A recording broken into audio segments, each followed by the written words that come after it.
Marcela.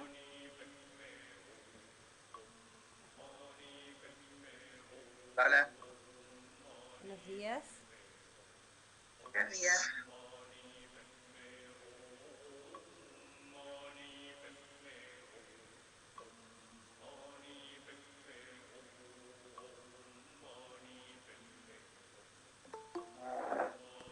Queda un minuto por completar. Ujú, así es. Bienvenidos chicos. Feliz domingo a todos.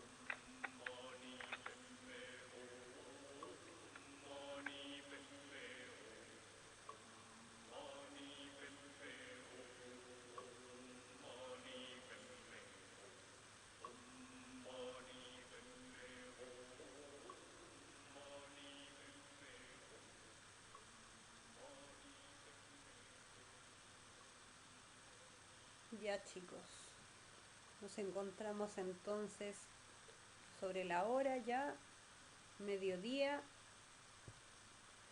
y es hora de que iniciemos entonces con nuestro tema del día de hoy. Recordemos que lo que nos convoca hoy día es aprendiendo a perdonar mediante el amor y la compasión. ¿Por qué se hace tan difícil perdonar y qué limita este proceso? Creo que ninguno de nosotros es ajeno ni a este tema ni a estas preguntas, tanto a nivel personal como a nivel de nación. Hace muy poquito, este viernes 11 de septiembre, fue una fecha complicada para el país, siempre lo ha sido, es una fecha que eh, divide mucho, polariza mucho y parte de lo que buscamos todos, creo, en este tiempo bien turbulento que nos ha tocado, es construir cosas nuevas, es seguir avanzando, es eh, una evaluación de lo que hemos estado haciendo hasta ahora y de cómo queremos cambiarlo de aquí para adelante. Quienes seguimos la senda y la enseñanza del Dharma sabemos que parte y clave fundamental de ese avance, de ese poder seguir adelante, poder seguir desarrollándonos, poder seguir creciendo, se basa justamente en estos dos pilares de los que vamos a hablar hoy día, del amor y de la compasión. ¿Y por qué es tan importante a través de ellos?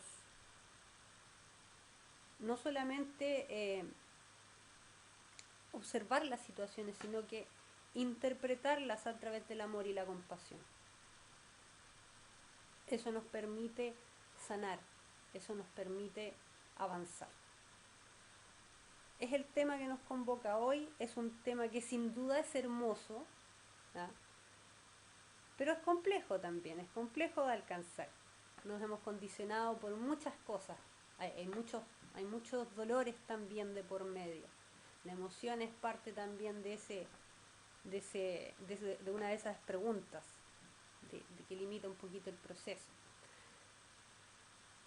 Voy a dejar entonces con ustedes al maestro para que iniciemos la charla del día de hoy y él nos pueda profundizar un poco más en el tema. Maestro. Muy buen día a todos. Qué gusto de tenerles nuevamente por estos lados. Espero que hayan tenido una linda semana y un lindo fin de semana también. Como verán, Nena no se encuentra hoy día, ya tuvo un problema de conexión, pero ella se disculpó melancólico que iba a tratar de conectarse apenas pudiese resolver este inconveniente. Así que esperemos que ella pueda reencontrarse dentro de esta transmisión del día de hoy, pero si no, bueno, sin lugar a dudas la vamos a tener más adelante en las próximas transmisiones. Y como bien decía María Jesús, el tema del día de hoy es el tema del perdón. Voy a partir con una paradoja, ¿ya? Una paradoja como que va a equilibrar todo el sistema de lo que se plantea justamente con lo que el día de hoy se pretende trabajar y abordar. Porque el tema de hoy nos convoca y nos dice cómo aprender a perdonar a través del amor y de la compasión. Bueno, y esta paradoja partiría diciendo es que no hay a quien perdonar. En última instancia, no hay un qué perdonar y no hay un quién perdonar.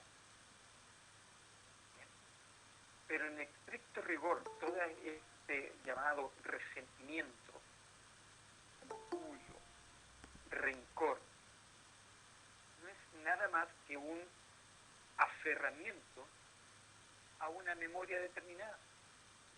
Eso es todo. Y eso nos provoca un estado de malestar constante en el tiempo, porque el resentimiento, ¿qué significa? Resentir, es decir, yo estoy sintiendo en el momento presente un evento que sucedió en un momento pasado, teóricamente pasado. Decimos teóricamente porque realmente lo que hace es acudir directamente al recuerdo. Entonces lo que en ese momento no se sana,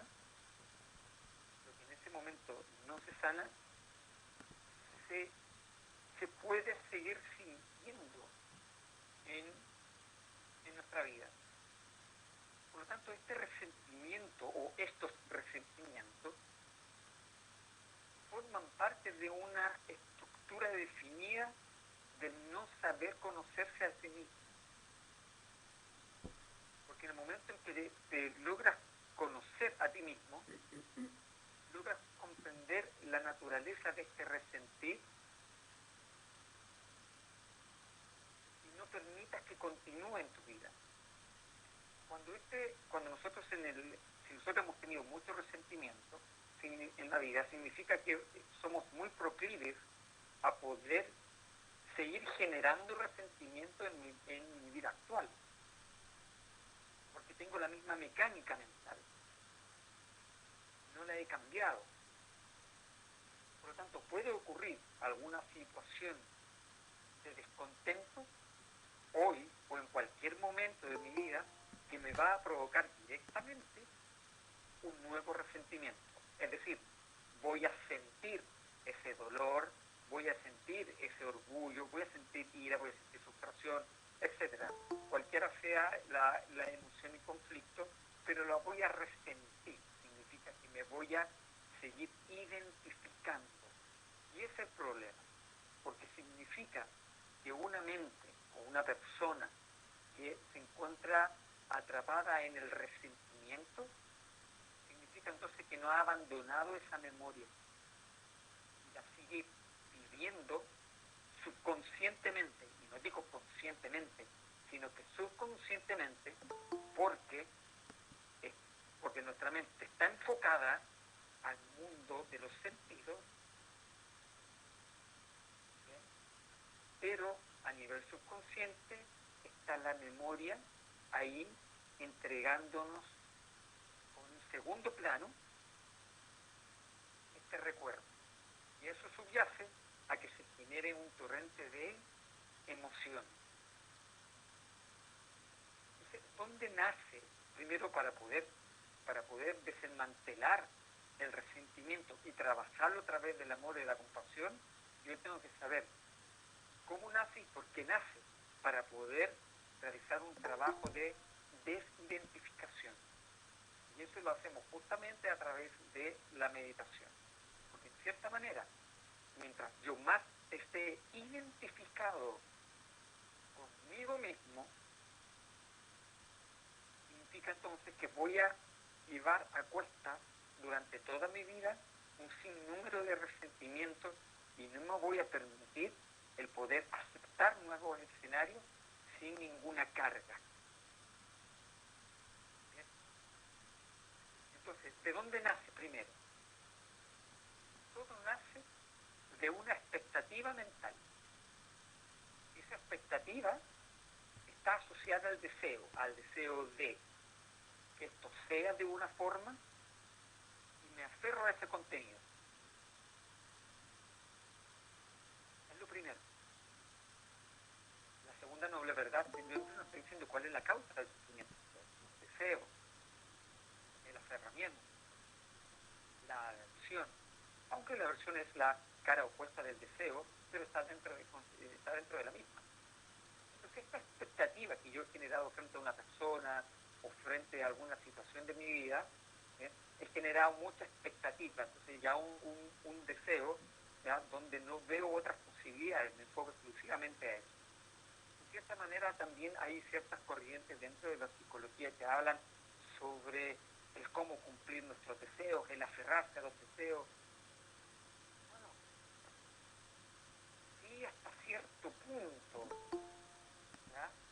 El poder cumplir ciertas metas, desde ese punto de vista es comprensible, pero hay que tener mucho cuidado, ¿ya? Con generar demasiada expectativa que nos lleva a generar, obviamente, este deseo que nos pueda generar frustración si es que este no se cumple. Porque claro, si el deseo se cumple no hay ningún problema. Estoy sujeto, obviamente, a los frutos, ¿ya? De ese cumplimiento. ¿Y cuáles son los frutos de ese cumplimiento? Las sensaciones de gratificación. ¿Está mal la sensación de gratificación? No. Pero si te aferras también a las sensaciones de placer, significa que cuando no tengas las sensaciones de placer, te va a generar la sensación de displacer. Entonces, nuevamente frustración. Frustración por lo perdido a través de lo ganado y frustración por lo no ganado. Entonces, por ambas partes estoy ligado directamente a la frustración. Si logré la meta, magnífico. Pero si ya no consigo seguir satisfaciéndome de estas sensaciones de placer, nace igual la frustración. Y si nace nuevamente la frustración, nace nuevamente el resentimiento.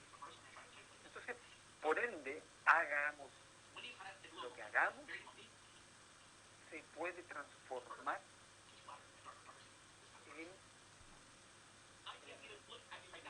en resentimiento independiente del resultado. Por eso que el ser humano siempre está insatisfecho, siempre está desconforme y siempre está tratando de hacer y de hacer y de hacer cosas, como si el mundo fuera un hacer. ¿Y dónde está ese ser?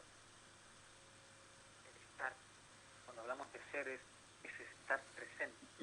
En el hacer, finalmente, lo que yo estoy haciendo es lograr un resultado para poder obtener un beneficio emocional. Somos adictos a las emociones y eso es lo que nos mantiene atrapados.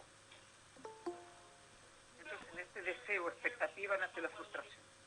Y ante la frustración, ¿qué nace? La ira. De la ira nace el dolor. Pero, ¿quién desea? ¿Quién genera la expectativa? ¿Quién se frustra? ¿Quién genera esa ira? ¿A quién le duele? Ahí está el problema.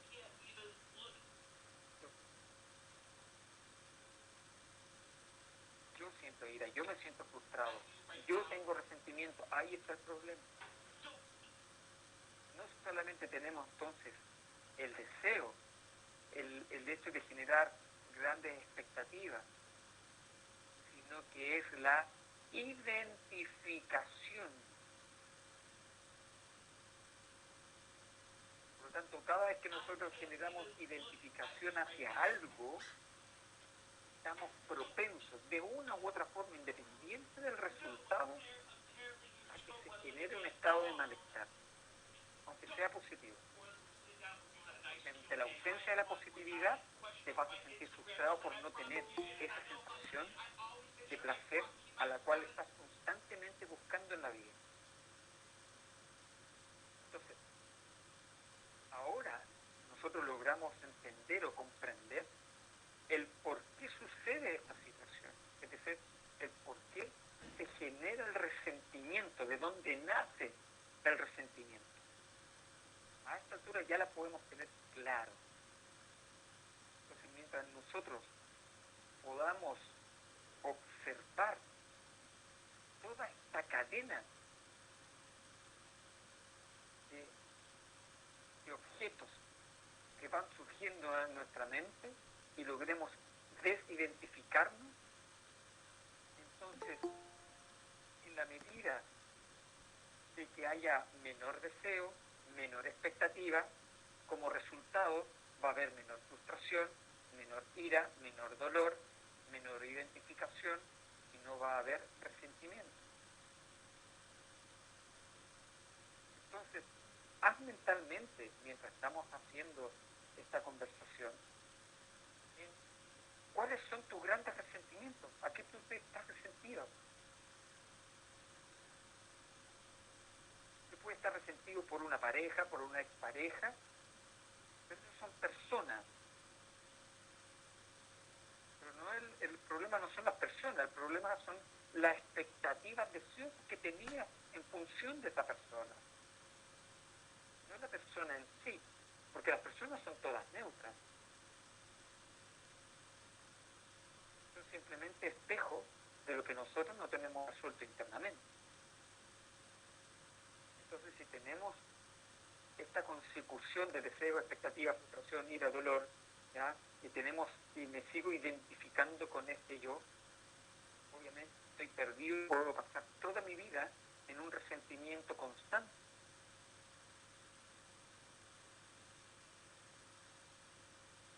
Entonces, por un lado, se habla desde la psicología tradicional, por ejemplo, de poder sanar al niño interno, ¿ya? El yo interno, pero sigue siendo un yo, a la larga, se sigue identificando.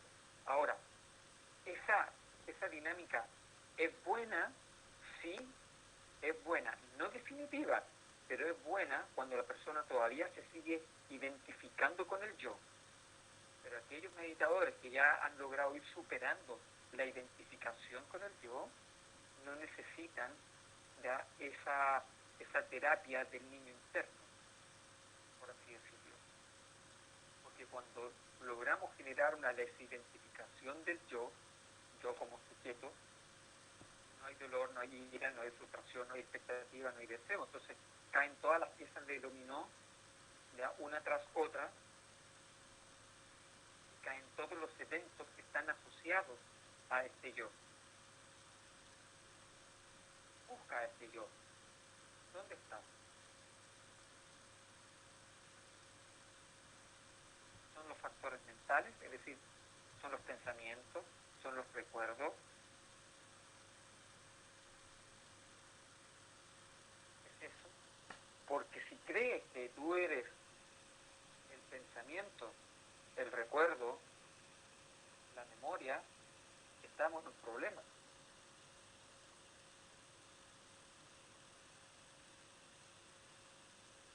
Estamos en un gran problema.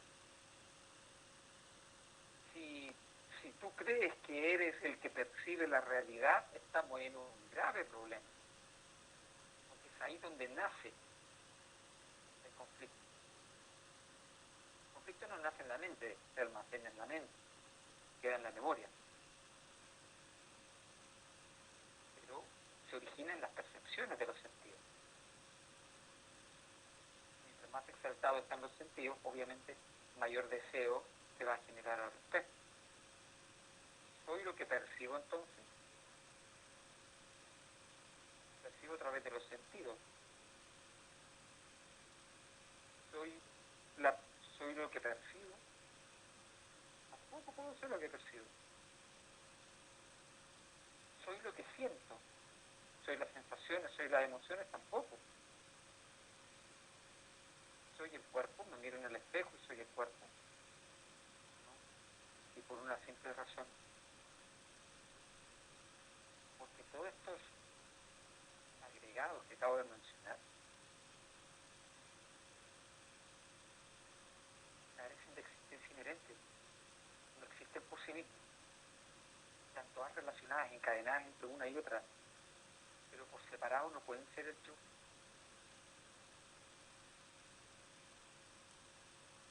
Ese es el primer punto. Segundo, porque están en constante cambio. La materia cambia, las sensaciones cambian, las percepciones cambian, los factores mentales están en constante movimiento. Entonces no puede haber un yo fijo. ¿Quién es entonces? Un yo. Al cual generamos disgusto, generamos enojo y generamos y seguimos generando frustración, expectativa y deseo.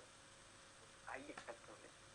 Entonces, a través de nuestra meditación de calma mental y de introspección, nos vayamos generando una desidentificación con este supuesto yo, siempre vamos a estar llevando a cuesta estos resentimientos, porque vamos a estar sujetos, obviamente, a la necesidad de estar sintiendo cosas agradables y de estar rechazando cosas tan desagradables. Yo no quiero sentir ira, no quiero sentir resentimiento, pero me persigue. Y vayas donde vayas, me persigue.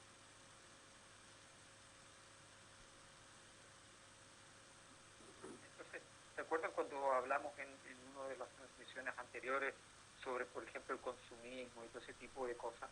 Cuando hablábamos que la necesidad de comprar o de consumir es la búsqueda de estas sensaciones agradables, porque hay un grado de insatisfacción tan grande que implica que para poder apocar esta insatisfacción, ¿ya? Este sufrimiento interno, necesito satisfacerme a través de estímulos sensitivos externos. Entonces me transformo de una u otra forma un adicto que siempre persigue resultados de placer para poder no hacerme cargo de las sensaciones de displacer.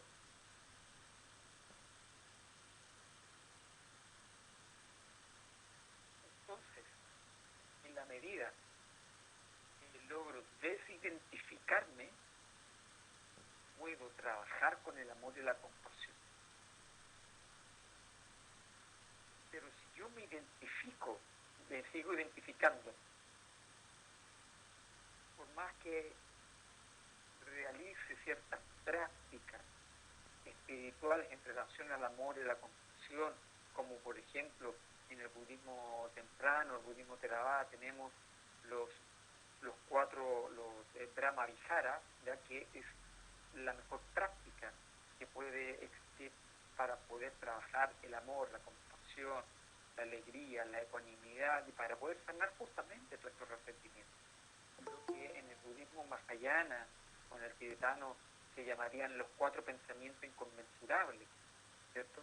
Y que se trabaja también, por ejemplo, con Tonglen. En cualquiera de las tradiciones siempre van a ser excelentes antídotos. Pero yo me coloco el antídoto cuando estoy haciendo un trabajo interno. ¿Me explico?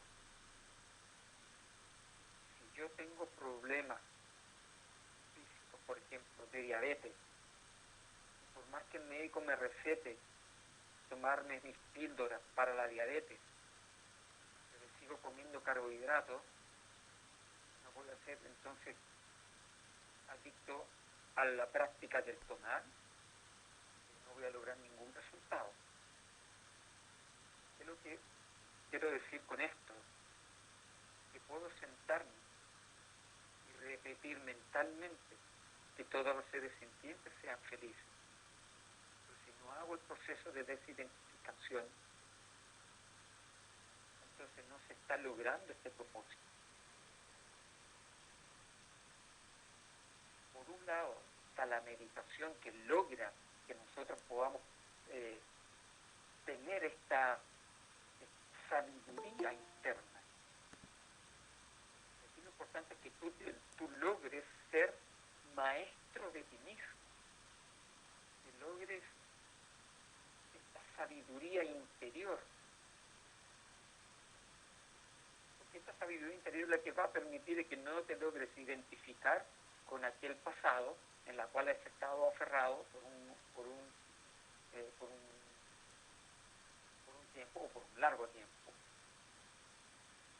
Por otro lado, te va a permitir no seguir generando futuros resentimientos, porque en el momento que te genera el conflicto no logras identificarte, logras retirarte a tiempo de la zona de conflicto. Pero si no te sales de una zona de conflicto es porque sigues siendo adicto a una zona del dolor, de la cual quieres retroalimentar.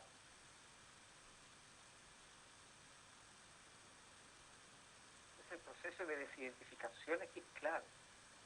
En la medida que logro desidentificarme, entonces el amor y la compasión no nace del intelecto, sino que brota directamente de nuestro corazón,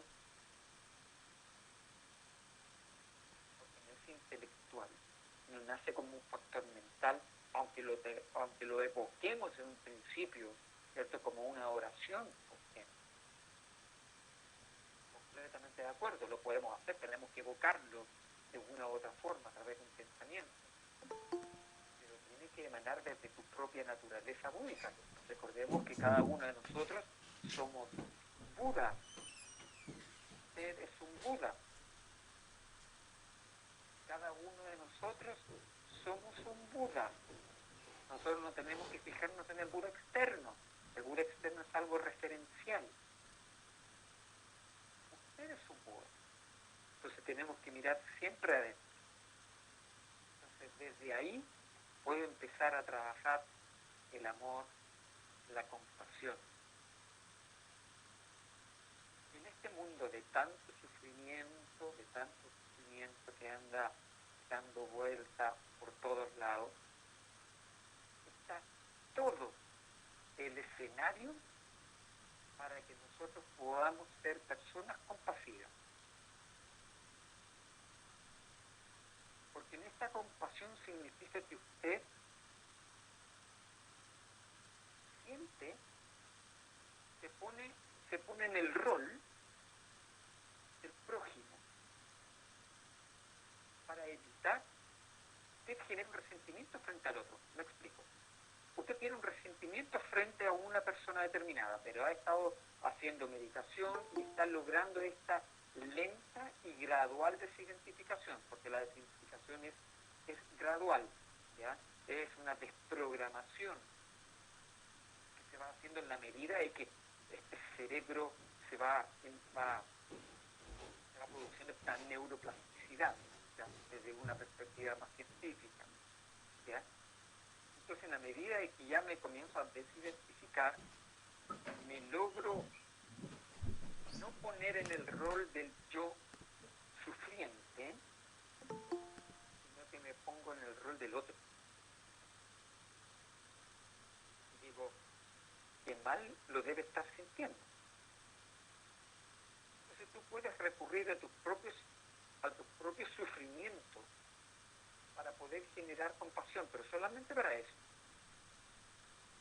Yo he sufrido tanto en la vida, ¿y cuánto debe estar sufriendo esta persona? Mira, esta reflexión interna, nosotros si lo lleva a un momento de reflexión individual, en algún momento, dentro de tu casa, antes de dormir o en cualquier momento, el resentimiento desaparece, pero inmediatamente, porque sales del ensimismamiento y te estás poniendo en el rol del otro. Ahora,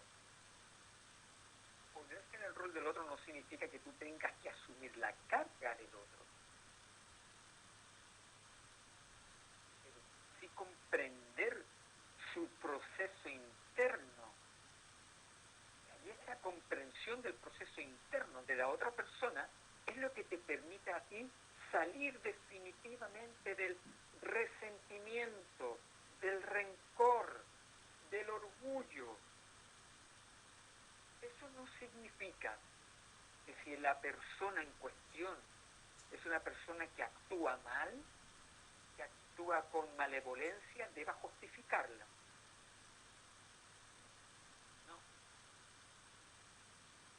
No porque seamos compasivos significa entonces que yo debo justificar, por ejemplo, que una persona mate a un ser viviente, por dar un ejemplo.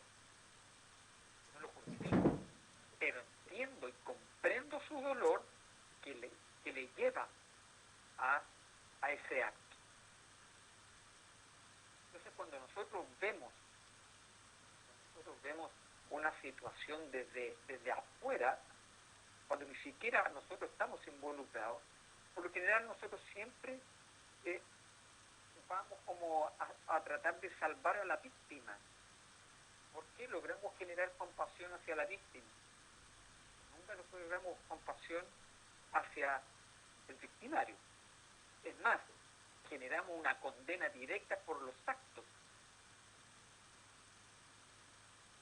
Perfecto. El acto puede ser completamente censurable. El acto es censurable. Pero la persona, el victimario, está sujeta al dolor y al sufrimiento también. Por lo tanto, aquella compasión que nosotros debemos tener frente al prójimo, también debes tenerla hacia ti mismo. ¿Y qué significa esa compasión que debes tener hacia ti mismo? El saber tomar una decisión de qué momento salir de la zona de conflicto. Porque nosotros, en este deseo, expectativa, que genera esta frustración, ira, dolor, que se genera posteriormente todos estos venenos mentales, como el resentimiento, el orgullo, etc. La autocompasión también es necesaria.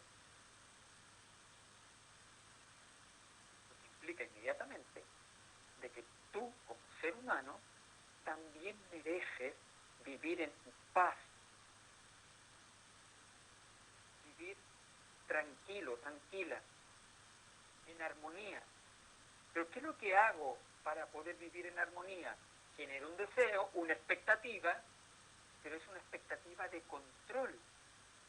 Entonces yo tengo que controlar todo aquí mi núcleo, para que yo pueda estar bien. Y si no puedo generar control, estoy bien, me frustro. Ira, dolor, resentimiento. Entonces, aquí hay dos caminos. O me acepto y me adapto a la nueva realidad, soltando el control y no hay resentimiento. No obstante, si yo estoy luchando, tratando de controlar una situación, pero que a la misma vez el escenario es adverso a mí, porque me está generando sufrimiento, porque me están generando un tercero, un daño, entonces usted no tiene nada que controlar. Usted tiene que verse desde afuera. Que todos los seres sintientes estén felices y en paz. Entonces usted no tiene que tener el control de eso. Usted debe irse si la situación es adversa y procurar usted crear el ambiente de paz y de armonía. Pero si dentro de ese ambiente de paz y armonía hay personas que no son armoniosas, entonces hay que retirarse de ahí. Entonces, en cierta manera, todos podemos también ir a hacer un trabajo de toma de decisiones en el momento preciso para evitar que se generen estos desenlaces que pueden generar muchas veces un dolor irreversible en el tiempo. ¿Cuántas personas no tienen tanto resentimiento, rencor y orgullo durante toda su vida? Estoy hablando de toda la vida. Y eso no permite vivir en paz, vivir tranquilo.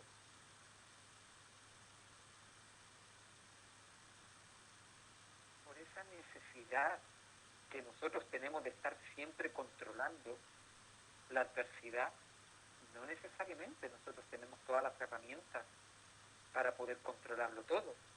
Si de hecho nosotros nos ponemos a pensar, ¿qué es lo que yo puedo controlar? Nada. Nada. No puedo controlar el clima, no puedo controlar mis signos vitales, nada. Solamente mi mente. Pero si ni siquiera puedo controlar mi mente, entonces estoy realmente como un barco en la deriva. Entonces para poder transformarnos interiormente y que este resentimiento no nos ahogue más, tenemos que pasar por este proceso de desidentificación y de transformación del pensamiento que nos permita entregar amor al prójimo, compasión, pero recordar que no puedo entregar amor ni ser compasivo si no soy amoroso también conmigo mismo, si no soy compasivo también conmigo mismo. Usted es la primera persona en la cual debe tener amor. Y de ahí en adelante, la vida no se trata de una renuncia del amor. Usted debe renunciar a todo lo que produce sufrimiento, está claro, al deseo, al exceso de las expectativas que genera frustración, etc. Pero no eliminar de su vida el amor y la compasión. El sacrificarse no significa que usted tiene que entregar todo para usted quedarse vacío. Aparte que la palabra ya sacrificio no es una actitud benevolente. Para nada, porque el sacrificio que implica con usted como ser humano, como individuo.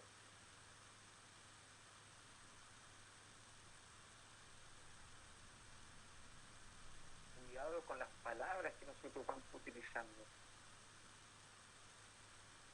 Porque podemos decir, yo soy un buena madre, un buen padre porque me sacrifico, ¿no? Si usted tiene amor y compasión, lo que usted haga por sus hijos no es un sacrificio. Si usted no ama y no es compasivo, lo que usted hace sí es un sacrificio. Todo lo que usted no haga por amor y por compasión es un sacrificio.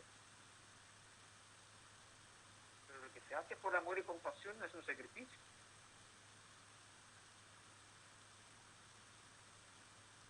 Aparte que la palabra sacrificio tiene una connotación muy negativa, porque es de sacrificar.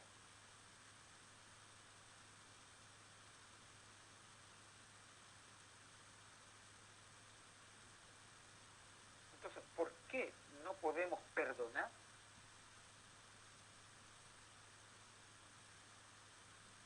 Obviamente porque estamos atrapados en este deseo de expectativa, frustración, ira, dolor, que genera esa identificación yo.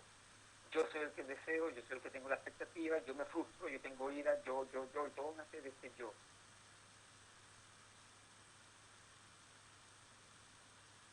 ¿Cómo puedo hacerlo entonces?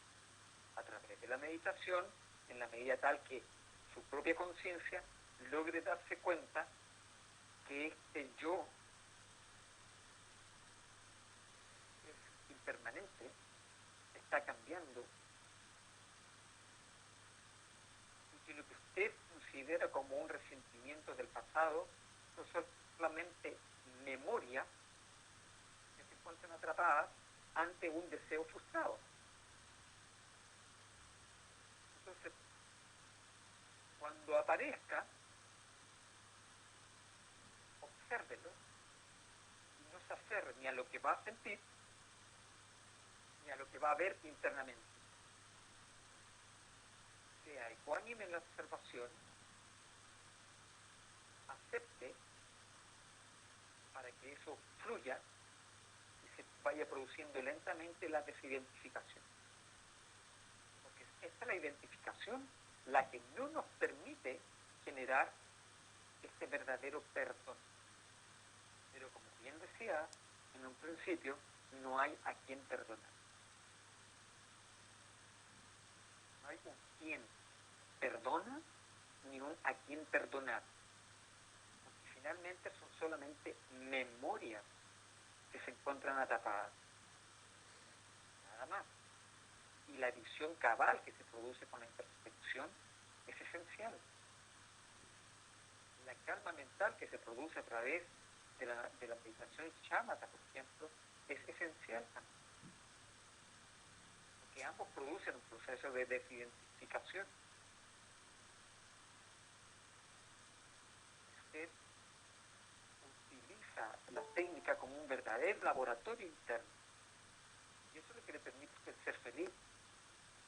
Ahora, si usted cree que buscar la felicidad significa el tener bajo control a su medio interno, estar todo controlándolo, la verdad es que nunca va a poder ser feliz. Va a estar repitiendo siempre. Cuidado donde ponemos las expectativas, porque ante la falta de control nos frustramos. Y por eso podemos pasar durante mucho tiempo perdiendo nuestra valiosa vida sin estar anclado al momento presente. Porque es aquí, en este momento presente, donde yo puedo estar en verdadera paz y armonía. Entonces el trabajo del amor y de la compasión fluye naturalmente en la medida que me voy desidentificando. Porque este amor y la compasión no nace del intelecto.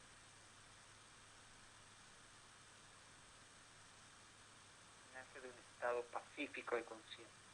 Por lo tanto, usted debe pacificarse para poder ser feliz, debe pacificarse para poder dejar de resentir.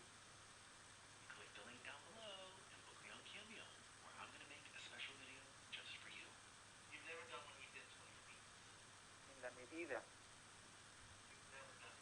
que su mente se pacifique, no va a existir resentimiento.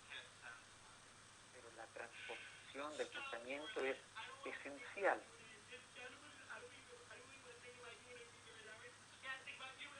Uno es la meditación, pero lo otro es la transformación del pensamiento también. La transformación de las estructuras. Porque si yo medito, pero no transformo mis estructuras mentales, entonces nunca voy a llegar a un punto de equilibrio. Porque sigo todo el día con la misma estructura mental y le dedico 1 hora de meditación al día, pero 1 hora de meditación al día versus 14 o 15 horas que estoy despierto, no alcanza a tropezar. No puedo. Por eso hay que recurrir a los triples senderos.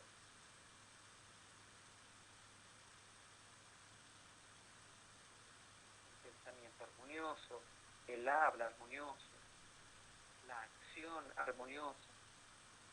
Eso es lo que nos va preparando y generando obviamente una desestructuración de aquellos patrones mentales negativos para poder crear entonces una realidad interna distinta. Y a través de la meditación yo me voy desidentificando y voy creando entonces estos escenarios ya para que este amor y la compasión pueda desarrollarse virtuosamente. Pero si en el día no hago nada, si digo, yo ya medité 1 hora al día, perfecto, entonces ahora tengo que ser feliz, ¿no? Es una transformación de su estilo de vida.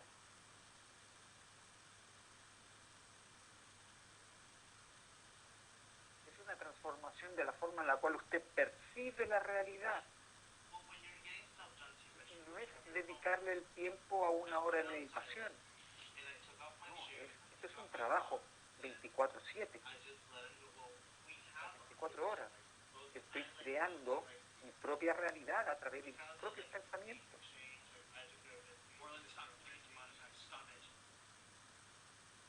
Todo este resentimiento, rencor, orgullo, ha sido creado por uno mismo.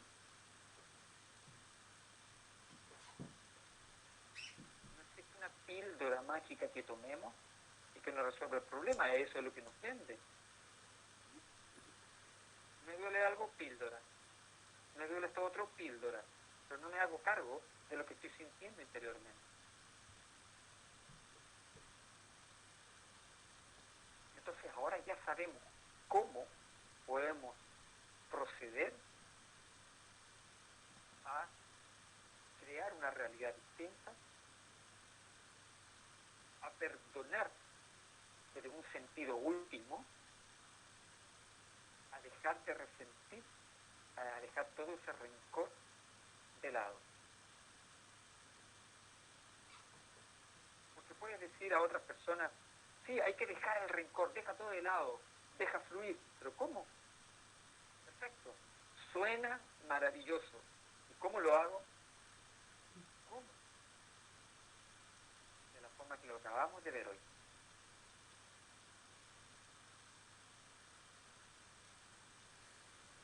Cuéntenme.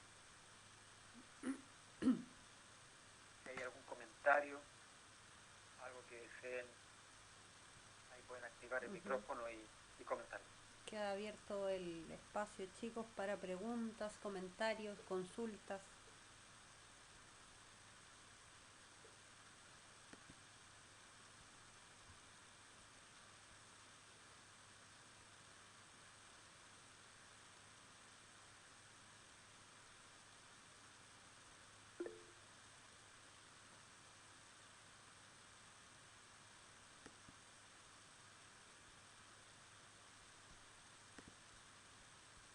Harto trabajo, dice Erika por el chat. Sí, sí. Es un trabajo largo, arduo, pero sin duda gratificante.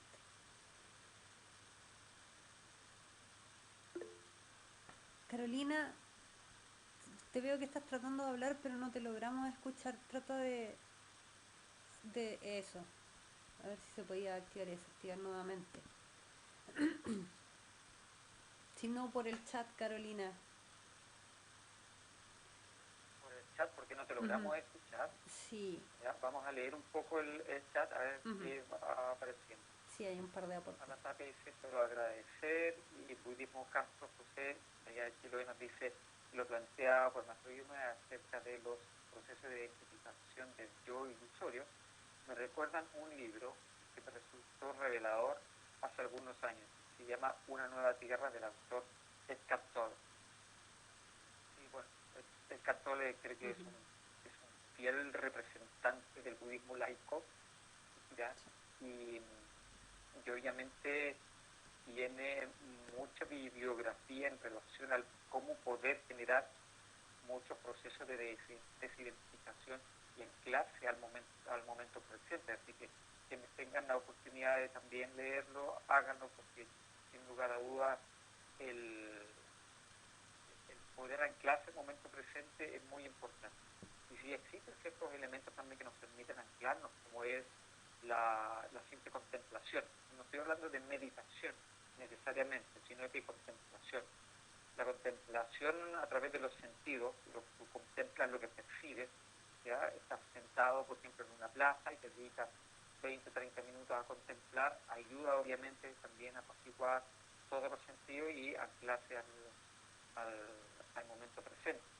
Y cuando logras anclarte al momento presente, entonces cuando la conciencia se pone en primer lugar, ¿ya? Y logra observar, la conciencia logra observar el pensamiento sin que tú logres identificarte con el pensamiento. Entonces ahí dices como, wow, esto es lo que está pasando, porque estás siendo consciente, y esto es lo maravilloso, y aquí lo que nosotros tenemos que aprender es a utilizar nuestra propia conciencia para poder ver interiormente. Y meditar no significa el pensar sobre el pensamiento, o el pensar en algo, o el pensar en una sola cosa, o el dejar de pensar, sino que es el aprender a observar. Pero ¿qué es lo que observa? Es la conciencia la que debo observar, no la identificación, la necesidad de tú identificarte con el objeto observado. ¿Qué más tenemos? Bueno, el agradecimiento de Gabriel, también, muchas gracias. Tenemos también a Mar Papírico. Papírico, necesito los lentes. Muchas más preguntas y agradecimiento a este espacio de encuentro para ver trabajar nuestros sentimientos interiores y espiritual. Sí, muchas gracias. Si tienen muchas preguntas, por favor, escríbanla y no hay ningún problema. Si la idea es que podamos ir en todo momento comentándolas y ayudando a aclarar un poco todo este proceso. Sí. Carolina nos acaba de escribir. Sí, dice, me cuesta entender el concepto de desidentificación del yo con el trabajo del amor propio, que implica un yo o proyectar el amor a los otros, porque eso implica una dualidad, desidentificación. Sí, se entiende el proceso, porque nosotros estamos muy acostumbrados, Carolina, a trabajar el amor desde el yo. Mira qué paradójico, porque significa que todo lo que nosotros hacemos en virtud de las emociones, sean emociones positivas o emociones negativas, lo seguimos trabajando desde el yo, y ahí está el problema. Yo puedo pensar, ¿ya?, en que yo debo estar bien, en paz, tranquilo, pero sigo pensándolo como un yo. Lo sigo pensando de una forma dual. Entonces, no necesariamente eso significa amor.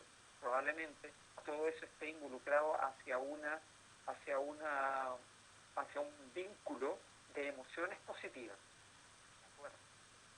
Pero ¿qué tal si lo que yo planteo es que el amor, el verdadero amor, no está sujeto a la emocionalidad? Entonces, es para tomarse los pelos que yo no tengo. Pero es como para arrancarse los pelos, porque decir, bueno, entonces, si el amor no es una emoción, ¿qué es lo que he hecho durante toda mi vida? ¿Cierto? ¿Por qué?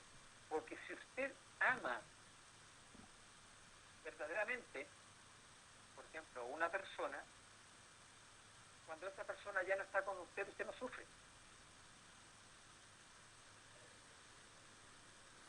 Pero si yo estaba generando una emocionalidad positiva, de placer, de gusto, yo me vuelvo adicto a esas sensaciones de placer frente al otro, y cuando ya está el otro, sufro, porque ya no estoy sintiendo eso. ¿Qué es lo que ocurre, por ejemplo, con muchas parejas y con muchos matrimonios? Empiezan las quejas porque ya no se hacen sentir lo mismo de antes. Pucha, que has cambiado, oye, que has cambiado.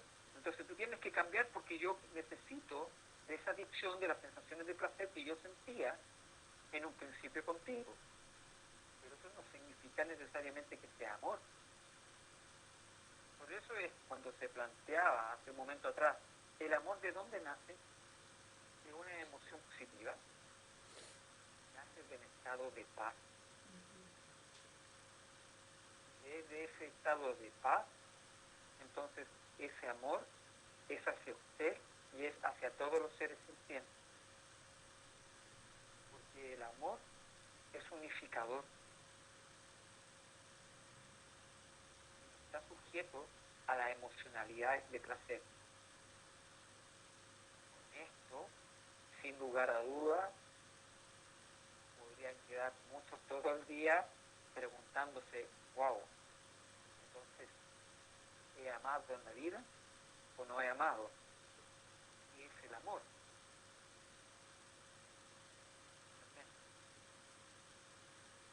Está bien plantearlo. ¿Por felicidad son las sensaciones de placer, como que el amor son las sensaciones de placer, entonces voy por un camino que me podría generar más de algún dolor. Aquí nace una pregunta también, de más papi, ¿cómo podemos aportar a alguien que vemos con mucho rencor y angustia? Primero, ¿por qué las ves con rencor? ¿Y por qué con angustia? Probablemente la angustia debe nacer porque no tienes el control de la situación y quieres tomar las riendas de la situación. Entonces, primero, separemos qué es lo que te lleva a la angustia, que probablemente sea la necesidad de control, y segundo, el resentimiento, el rencor. Por lo tanto, ese resentimiento, el rencor, nace obviamente también de una expectativa frustrada que tuviste en algún momento frente a una situación con una persona probablemente determinada. ¿Ya? Entonces, la no aceptación de la realidad y la no adaptación a ese escenario genera entonces un resentir en el tiempo, ¿ya? Pero ese resentir en el tiempo se va a ir cuando logres aceptar. Es como cuando una persona se nos muere. ¿Se acuerdan cuando lo hemos visto anteriormente? El dolor del luto se supera cuando aceptas la partida del prójimo. Y después Carolina Soto nos dice, a ver, ¿me falta alguien más? ¿No? Gabriel, perdón, primero Gabriel. Creo que los sentimientos de miedo, dolor, rabia, etcétera, son beneficiosos hasta cierto punto. Nos ayudan a sobrevivir, a avanzar.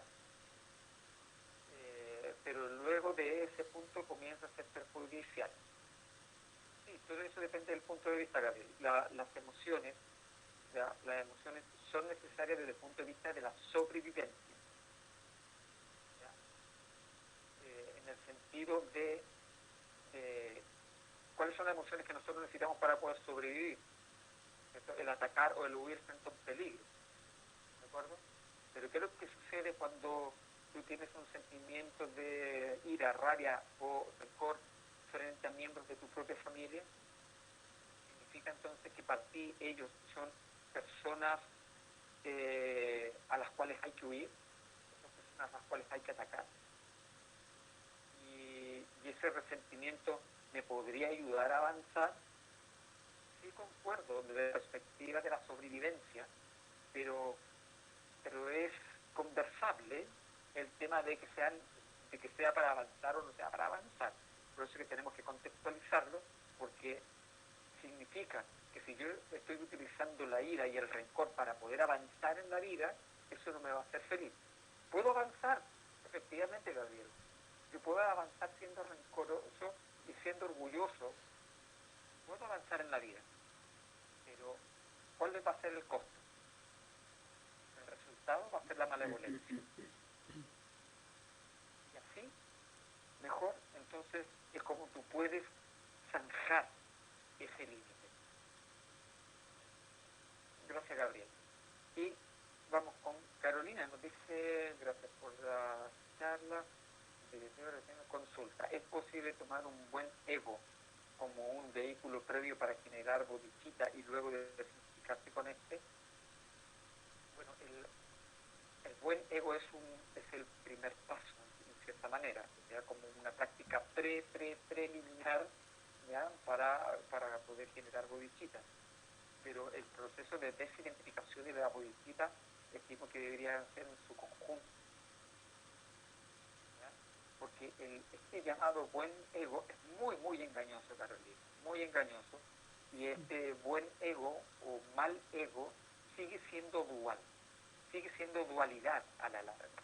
Y lo que nosotros tenemos que resolver es el problema de la dualidad. Porque si sigo en el bueno, malo, agradable, desagradable, estoy jugando a la dualidad, y la dualidad siempre me va a hacer caer en el sufrimiento. Por lo tanto, como una práctica preliminar, por así decirlo, como para poder ir comenzando a realizar el trabajo, bueno, te puede ayudar el primer impulso, pero solamente el primero. Luego tenemos a John. Estamos regidos por los afanes de la vida actual, de la competencia que exige que desempeñar una labor ya sea en el trabajo, en el estudio, en el hogar, etc. Como siendo conscientes de ello, pasar de esa oscuridad que nos desvía del momento presente a la luz, para que cada vez sea más plena y duradera. Gracias. Sí, muchas gracias por vuestro aporte. Estamos transitando, ¿cierto? Estamos transitando de esta oscuridad competitiva a esta luz interna. Cada uno ya debe ir trabajando internamente de la manera tal que pueda realizar los cambios que sean necesarios para que pueda llegar a tener un camino más apacible para tu vida. Se trata de tomar decisiones. ¿Ya? Todo esto se basa en tomar decisiones, pero muchas veces no tenemos la fuerza interior de tomar esas decisiones, porque a veces se nos hace mucha la carga, ¿ya?, de las responsabilidades que nosotros hemos tomado, ¿ya?, y finalmente no implica que estas responsabilidades las has tomado desde la perspectiva del desarrollo espiritual. Está bien, tenemos que desarrollarnos profesionalmente, hay que comer, hay que nutrir el cuerpo, pero también nutrir el espíritu, y eso es muy importante. Por lo tanto, transitar en buscar este equilibrio es sumamente importante. Mientras más estemos con prácticas espirituales que nos permitan ir eliminando esta dualidad, mejor para nosotros, porque nos va a permitir una mayor posibilidad de establecernos en un estilo de vida que sea altamente benéfico tanto para ti como para todos. Después más rapidito dice, es que una amiga hace años que está con depresión y en tratamiento, pero no sale de ahí y no sé cómo aportarle amor. Bueno, en el caso de la depresión hay que ver. La depresión que se produce por causas mentales que tienen un trasfondo espiritual, todas las depresiones tienen un trasfondo espiritual, pero también puede existir algo orgánico, ¿ya? Porque, por ejemplo, tú puedes tener depresión por falta de vitamina D, ¿ya? Y por más que tú pienses positivo y hagas prácticas espirituales, vas a estar deprimida por una falta de vitamina D. Entonces, también tenemos que ver que los indicadores bioquímicos en el cuerpo se encuentren también estables, ¿ya? Usted puede normalizar una depresión con una nutrición balanceada, ¿ya?, enfocada hacia ciertos estímulos, ¿ya?, del sistema neurológico, de forma natural me refiero, ¿ya? Porque, por ejemplo, pueden haber comidas que te estimulen pero que te depriman a la misma vez, ¿ya? Como por ejemplo el azúcar, ¿ya?, que es altamente adictiva, pero también genera mucha depresión. Cuidado. Entonces, si una persona ya se va controlando a través de la nutrición, con ciertos suplementos, toma harto sol, hierbas medicinales, ya hay ciertas hierbas medicinales muy buenas para la depresión que son excelentes y no producen absolutamente nada. ¿Ya?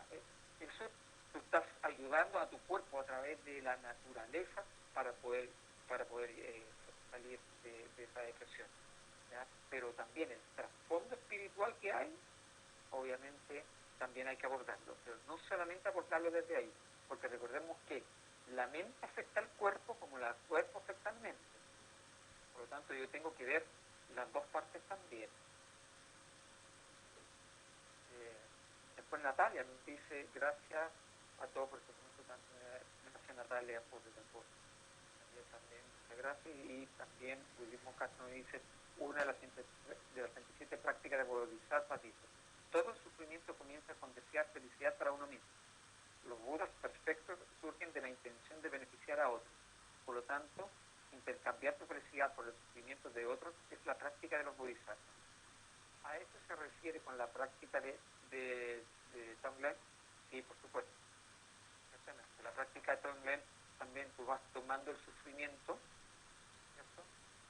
¿ya? Lo vas asimilando, el sufrimiento del otro, y le vas entregando amor, ¿ya? La práctica de Tonglen es muy integrada, ¿ya? Y ayuda bastante. La Satya nos dice que es un buen ego. Finalmente es un ego benevolente. Benevolente, pero ego, sigue siendo dual, ¿ya? Sigue siendo con identificación positiva a la larga. Eso es Natalia. Ana María Castro dice, una tía, sus hijos dejaron de hablarme porque mi padre fue generoso con su hermano cuando se casó y tuvo un nuevo hijo. ¿Cómo hago para entender la decisión que ellos tomaron por algo que yo no hice? Bueno, es que el problema no está en ti, Ana María, sino que el problema está obviamente en tu tía y en uno de sus hijos, ¿cierto? Porque ellos percibieron la realidad de una forma distinta. Entonces, el problema lo tienen ellos, no lo tienes tú. Ellos tienen que hacer el trabajo interior de poder desidentificarse y generar ese perdón. ¿Ya? Pero no, tú estás asumiendo probablemente una emoción de culpabilidad. Y eso no es beneficioso también para ti. Por lo tanto, la culpa hay que trabajarla también. ¿Ya? En algún momento vamos a abordar la culpa. No lo hemos abordado como tema, ya necesariamente, pero sí yo creo que la vamos a abordar como para una próxima oportunidad.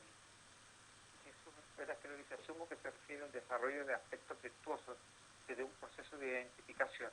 Es un buen inicio, sin embargo, como dice el maestro, sigue siendo dual y se debe seguir trabajando más allá de él. Sí, en respuesta a Natalia. Muchas gracias. Yasna nos dice, gracias por compartir. Gracias a ti, Yasna. Y Alan Taria nos dice, trabajar el desapego de la identificación con el yo. Somos seres espirituales, todo lo que transitamos en este mundo. Muchas gracias, Alan. Ya lo leímos todo y nos hemos pasado también un poco en la hora.